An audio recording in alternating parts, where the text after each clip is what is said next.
Whenever articulation replaces authenticity, it leads to emptiness. We live in a world that is knowledge driven, but not transformational driven. The Bible speaks to the transformation of our hearts and our minds to do the will of God. In the Word of God, God speaks to us concerning human wisdom and human knowledge versus His wisdom. And oftentimes, we are very driven to sound a certain way.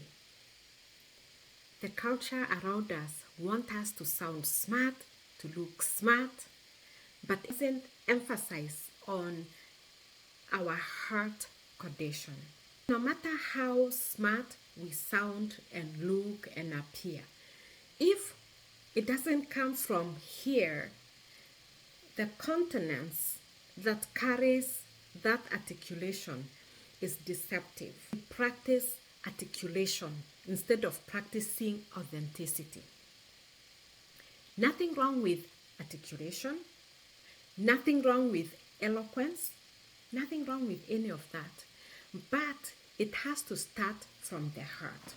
The Word of God says, and in Isaiah chapter 29, I will again do a marvelous work among these people, a marvelous work and a wonder, for the wisdom of their wise men shall perish, and the understanding of their prudent men shall be hidden. Or to those who seek deep to hide their counsel far from God, and their works are in the dark, and they say, who sees us and who knows us? God is talking about people being so caught up in human wisdom, in human knowledge. Paul picks up from that same text and in 1 Corinthians chapter 1 and chapter 3, he talks about it. Chapter 3, verse 18, let no one deceive himself. If anyone among you seems to be wise in this age, let him become a fool, that he may become wise. For the wisdom of this world is foolishness with God. For it is written, He catches the wise in their own craftiness. In their own craftiness. And again, the Lord knows the thoughts of the wise, that they are futile.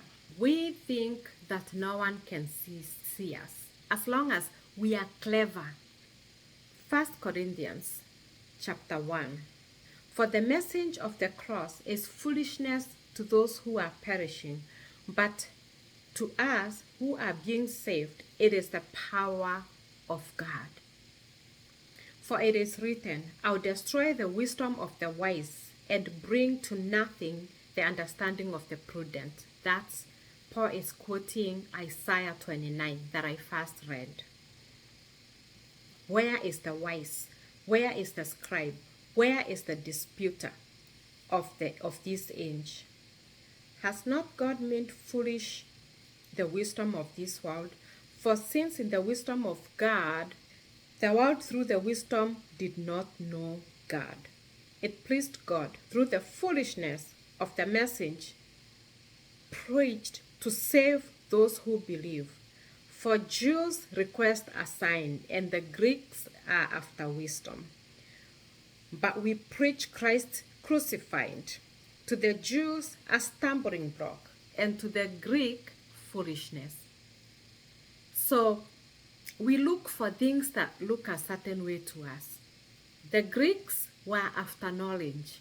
It doesn't make sense that a man dying on the cross would save the world. That makes no sense. It can't be that simple. That's the Greek. The Jewish people, after a sign, save yourself and save us, and then we shall believe you. And where are we today? We want proof, we want evidence for everything.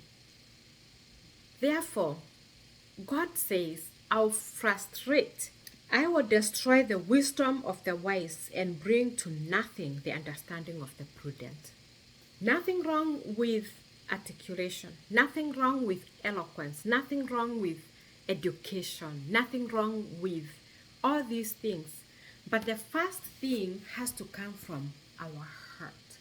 Where is our heart? Are we honest to God? Do we live in the fear of God? Or are we living according to the craftiness of this world? The wisdom of human beings is nothing to God. It will be frustrated. What God calls us to is humility of heart and to be.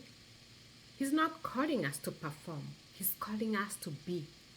Just be. When you are just yourself and you're authentic, you are restful. Performance leads to weariness. So I encourage you to seek the word of God. Be who God made you to be, authentic, and then improve that. But let us not focus on outward appearance and forget the inside, because that only leads to weariness.